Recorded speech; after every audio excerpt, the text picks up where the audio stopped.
Welcome to sunny Belarusia. This is the breakdown of my tournament game so far. I'm playing in the Red Thunder tournament being run by Matrix Games. The mission is called Dawn Patrol and is part of the combat mission Red Thunder game. First time playing in a tournament, so not really expecting to do terribly well. I'm also not the most experienced person at this game, but that's alright. I'm here to give it a crack and get stuck into Red Thunder. The format of the tournament is that there will be 3 rounds of matches. Each match is a single mission.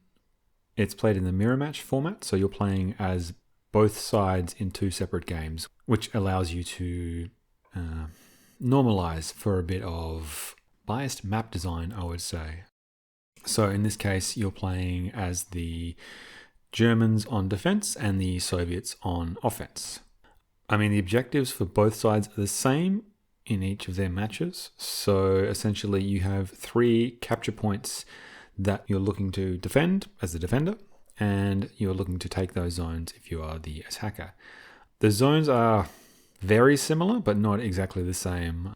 So as you can see, they overlap closely, but not completely, because reasons. I'm not sure why they've decided to do that. But anyway, I do like the idea of the mirror match format because otherwise you could get definitely cheesed if you were on the wrong side.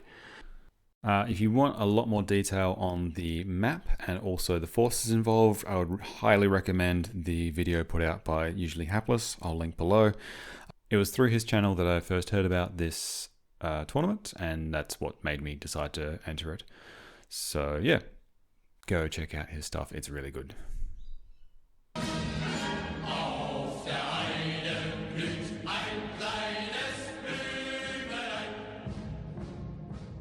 So the German forces are built around a reinforced platoon. So the platoon itself is made up of a HQ element and 3 squads of infantry with light machine guns scattered throughout. In addition to this, you've got a few attached resources. So you've got 2 machine guns, just a pair of dudes with a machine gun, which can act as essentially your outposts or your sentries. You've got 2 other Panzerschrecks, which are a short-range anti-tank capability. They are not terribly accurate, and they're also very short-ranged. So yeah, think like a bazooka. Like I think they're effective out to about 200 meters, maybe a bit beyond that, but again, not terribly accurate. And also, they make a lot of noise and smoke when they're firing, so they tend to attract a lot of attention. In addition, you've got a 50mm anti-tank gun, which is kind of like a leftover from earlier in the war, but it's capable of shooting a hollow charge projectile, and that, as I learnt, can be quite effective. So your AT gun is your prime long-range anti-tank asset, and thus its placement is very, very key. More on that later. The AT gun's got its attached ammo carrier, and these guys have a machine gun, and that also came in handy later in the match that I was playing. And yeah, they're HQ unit and spotters. And you've also got 2 heavy machine guns. These guys are set up with a tripod mounted MG42. Essentially just means that they can lay down sustained fire more effectively than the lighter machine guns. You've also got your forward observer. He's your best bet to call down your off-map resources, which in this case is a section of 81mm mortars, I think. You've also got a mortar HQ unit. I think they're there just as a backup in case your forward observer has a bad day. So that's pretty much it on the German perspective. As the Germans as well, you get a setup of landmines, anti-personnel and anti-tank, and also some fortifications you can use to mix around the place. And, given that this was a tournament match, I figured that this setup could be appropriate. But then I realized it wasn't really a very good use of my military resources, and also would give my opponent defenses on his side of the little dells that are out there. So I quickly scrapped that idea. So my plan with the Germans was essentially to seed the ground on the first half of the map, like leading up to that first little line of let's call them hillocks. They're not really ridges, they're not big enough. Yeah, just slow them down with landmines. So my plan was to make my second line, the second line of little hillocks, my main line of defense, and ideally hold the Soviets at the first line using machine guns and then mortar fire. And my idea was also to try and create a bit of a mobile defense in terms of moving guys from foxhole to foxhole so they didn't get pinned down by a weight of fire. I had my 2 heavy machine guns set up at the back, providing overwatch on the right flank, and I felt like that was a good place for those guys. I ended up splitting up the 3 squads of German infantry to give me a bit more tactical flexibility, to be able to cover more ground and also confuse my opponent a bit in terms of what exactly I had where. Unfortunately, the way that I split up my squads ended up with me having the majority of my light machine guns on the left-hand side of the map and I think 1 on the right-hand side of the map. And I only figured this out after the map had been going for a while, and so I ended up having the extra pair of light machine guns out on that left-hand side as well. And yeah, so that side had all of the machine guns, and on the right-hand side there were considerably fewer. So the right-hand side did have the heavy machine guns set further back, so there was still some fire support there, but it was not as ideal as a situation as I could have had. It would have been better to reverse that situation where I would have had more machine guns or an equal number of machine guns all across my line rather than having the majority on that left side. My anti-tank gun I placed at the back. So yeah, it didn't go terribly well for me. Like initially it was okay. There was some success with the landmines. They did create some casualties for him. But I realized pretty much after I sent the turn through that what I should have done was defend the first line of hillocks kind of lightly and just essentially have some guys on do not fire arcs, engaging targets of opportunity and then disappearing while leaving other guys on the hillocks to continue firing in the next turn. And that, along with the landmines, I think would have been a much better way of defending that first little part of the map instead of just ceding all that territory straight away. Whether that would have been a terrible idea as well is really hard to know because there's a lot of Soviet guns out there. So I think like you need to move them back quickly if you're going to do that. But I feel like that would have been a better use of my manpower. So the Soviets kicked off some landmines, marched their way up to the first hillocks. I started dropping down some mortar fire when I could, but it was, I think, at a harass level just to try and conserve ammunition. And I should have been much more aggressive with it. Like the second I had large numbers of Soviet contacts, I should have just been pasting them with mortars. But I was a bit more hesitant with that, and I definitely shouldn't have been.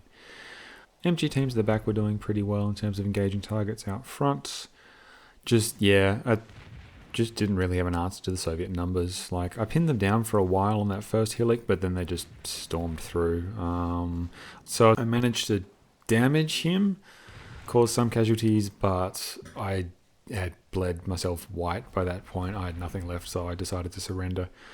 Yeah, sadly, my anti-tank gun, I don't know what happened there. I swear I sighted him in and he could see a lot of things. And about halfway through the map, I realized that he could not see anything, which was not ideal, as he had not shot at any of the 3 Su-76s that were coming in.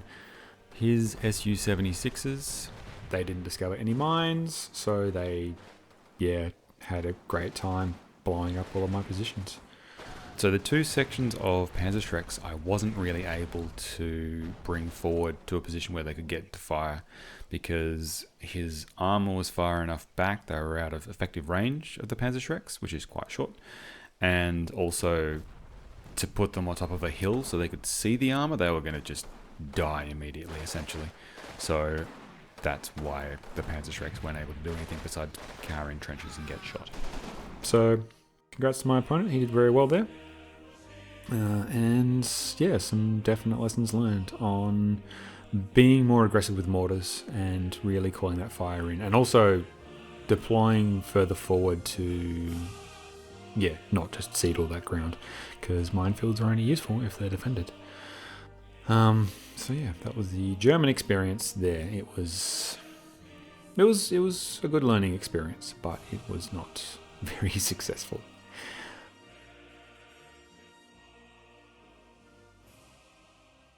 The Soviets, you start with 2 infantry platoons deployed on the field with some attached resources as well. So the Soviet platoons have a bit of a different feel to them than the German ones. The squads are much bigger, but they're fewer. So you have a much larger HQ squad with an attached pair of snipers. These guys were really valuable. They did some good work for me on the field. They also suffered fairly high casualties, but that's just part of it.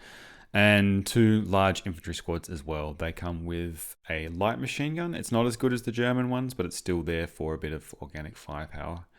And you start with 2 squads of your sapper platoon. And these guys are smaller squad sizes, but they have a lot more short-ranged automatic weapons.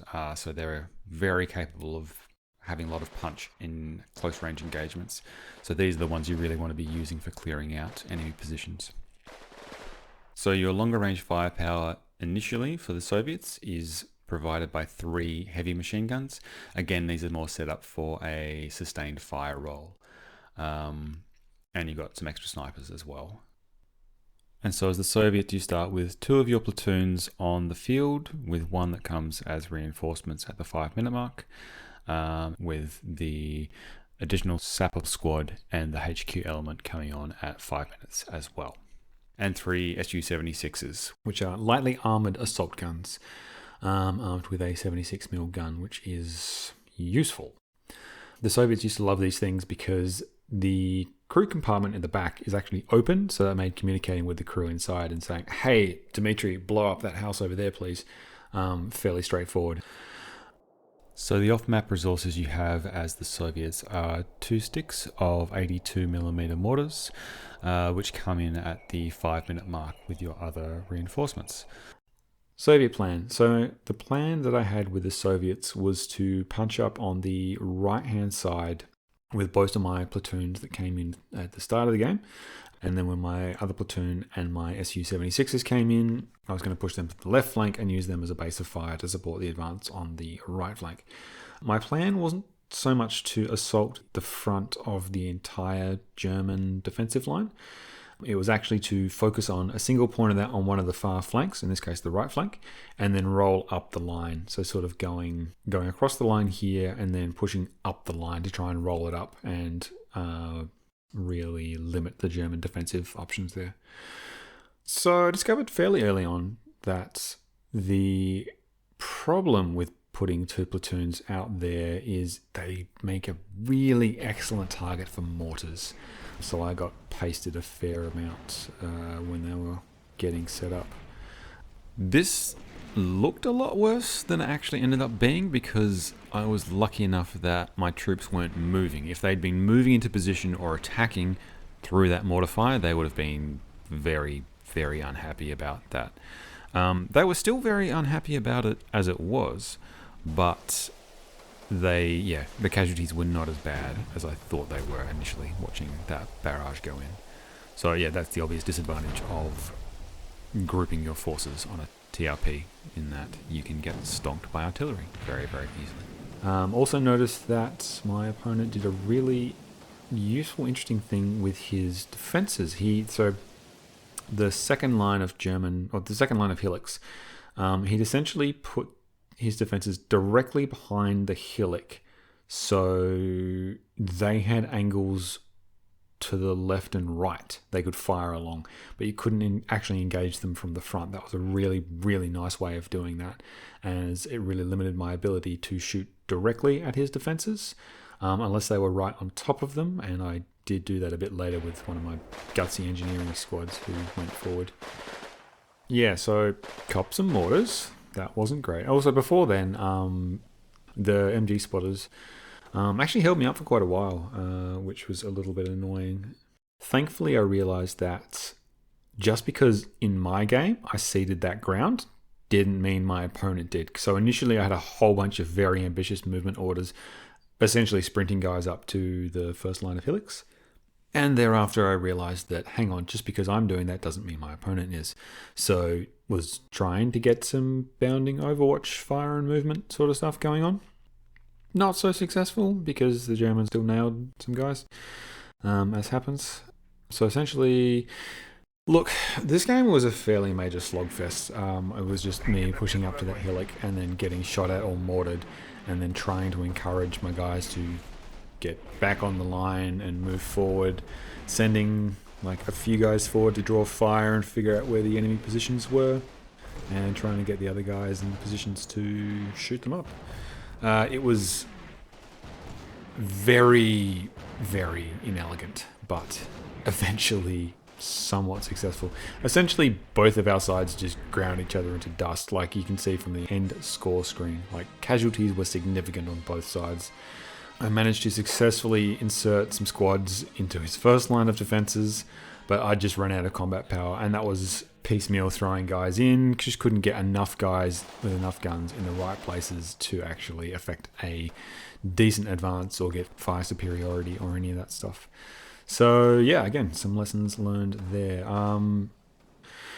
His anti-tank gun, my opponent's anti-tank gun position was interesting. It was very much in the middle of the field, and I would have thought it was a suicidal position because I poured a lot of fire into it, but it ended up taking down 2 of my Su-76s, which was probably also part of my problem in terms of lacking combat power towards the end of the match, because I was down 2/3 of my armoured support.